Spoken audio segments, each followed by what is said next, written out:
Powered by the Montana Television Network. This is the 5:30 News on Q2, Montana's news leader. Good evening and thanks for joining us tonight. I'm Jay Cohn. And I'm Jeanelle Slade. Laughter and tears echoed through the National Cathedral today as the nation said goodbye to the late President George Herbert Walker Bush. Friends, family, and colleagues reflecting on the life of the 41st president in a moment of celebration amidst the sadness. The National Cathedral was at capacity, a sign of a life well lived. Accompanied by a 21-gun salute, the president's casket was carried into the church. President Trump, First Lady Melania joining 3 former presidents and their wives at today's ceremony. Among those delivering eulogies, former Wyoming Senator Alan Simpson, who was one of the president's oldest friends. He never lost his sense of humor. Humor is the universal solvent against the abrasive elements of life. That's what humor is. He never hated anyone. He knew what his mother and my mother always knew. Hatred corrodes the container it's carried in. It would have been so much easier to celebrate his life with him here, but he is gone, irrevocably gone. So now we have loosed our grip upon him, but we shall always retain his memory in our hearts. So through our tears, let us know the blessings of knowing and loving you, a great and noble man, the best father a son or daughter could have. And in our grief, let us smile knowing that Dad is hugging Robin and holding Mom's hand again. So tonight the attention shifts back to Texas, where the president will be laid to rest on Thursday in his family plot at Texas A&M University. We're joined now by CBS's Courtney Zubowski at the Bush Memorial in Houston. Courtney, thanks for joining us tonight. You know, one of the things that stood out to me from the funeral today is that it seemed to bring to light that Americans maybe didn't appreciate President Bush enough while he was in office, and really what a great leader he was. Did you sense that same feeling?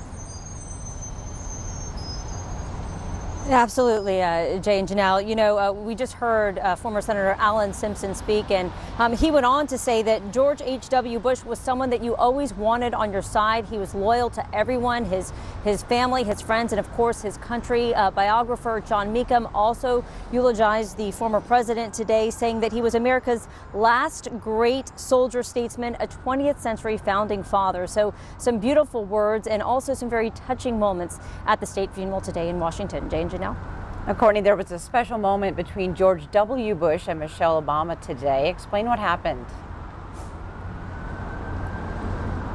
Right, that's becoming quite a tradition. You saw George W. Bush hand what appears to be a piece of candy over to Michelle Obama. If you remember earlier this year at the funeral of Senator John McCain, he handed her a mint, and Mrs. Obama later said and explained that when the formers get together, the former presidents, they're usually partners in crime. So I think that was his way of telling us that they're looking out for each other.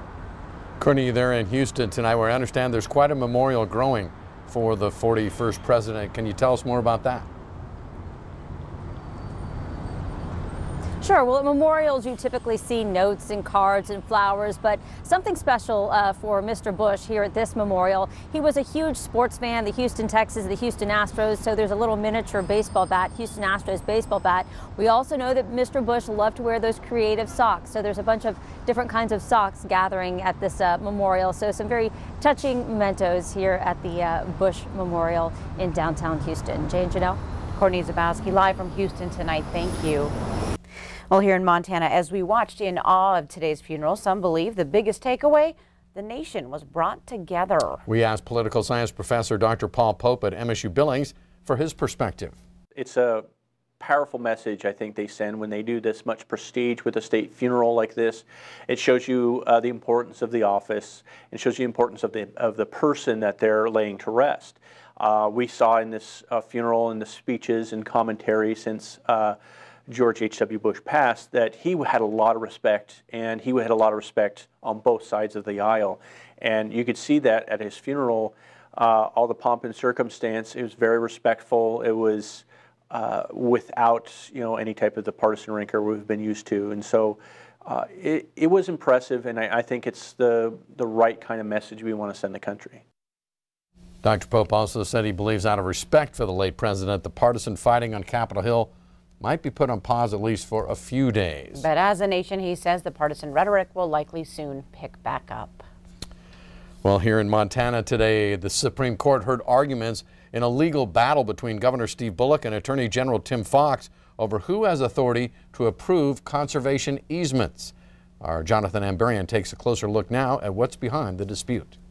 On Wednesday, the state Supreme Court held oral arguments with attorneys for Governor Bullock and Attorney General Fox.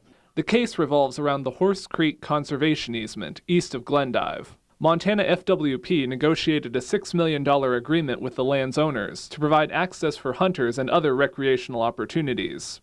In February, the proposal went before the state land board, which includes the 5 top statewide elected officials. They voted 3-2 to delay action on the easement, but Bullock decided to go forward with the deal anyway, arguing a conservation easement isn't an actual land acquisition, so it didn't require land board approval. Senate President Scott Sales asked Fox for a formal opinion on whether Bullock's action followed the law. Fox's office determined the state purchasing an easement or buying an interest in land also had to be submitted to the land board. Bullock and FWP Director Martha Williams then asked the Supreme Court to rule that only direct land acquisitions needed the land board's okay. The governor's legal counsel said there are other laws where actual land purchases and interests in land are clearly distinguished. When the legislature intends to include in the sweep of its provisions interests in land, particularly like this interest here, conservation easements, which are non-possessory interests in land, it knows how to say it. The Attorney General's office argued the governor was overstating the distinction. Fox's attorney argued if there's a dispute about the meaning of the law, they should follow the procedure that's been followed for decades, where the easements were submitted to the land board. Governor Bullock, the petitioner in this case, himself, as a member of the land board, has in fact sat on numerous land board votes on conservation easements without ever saying, wait a second, I'm the chief executive here and land board approval is not necessary. In Helena, Jonathan Amberian, MTN News. Thanks, Jonathan. Bullock and Fox both supported that easement during the land board's February meeting, while Secretary of State Corey Stapleton, State Auditor Matt Rosendale, and Superintendent of Public Instruction Elsie Arnson voted to delay it. A final decision now up to Montana's High Court. A Laurel man is behind bars facing assault charges for allegedly punching a Billings police officer while trying to steal a patrol car naked.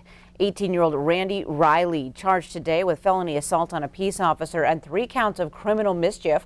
Court documents state police noticed Riley early Wednesday morning walking down Washington Street shirtless here in Billings. Refusing to obey orders, police say Riley charged at them and attempted to get inside a patrol car to steal it.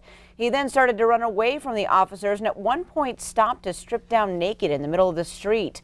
Riley then climbed onto a patrol car, damaging the hood and roof. After getting tased in the back, Riley then allegedly turned around and punched a Billings police officer in the face. He was eventually handcuffed and appeared in Justice Court this afternoon. Still to come on tonight's 5:30 News, American lamb back on the menu in Japan after a long absence. We'll tell you what that means for Montana. And in sports, on the eve of your national finals rodeo, Scott chats with Clay and Travis Tryon. One still pressing, the other easing up. Ed, coming up in weather, it was kind of a cold day. We even had a few snow flurries, especially in eastern Yellowstone County, but they're starting to fade away. So what's next? We'll tell you coming up in a few more minutes. You're watching MTN News with Jay Cohn and Jeanelle Slade. Storm Tracker weather with Bob McGuire and sports with Scott Green.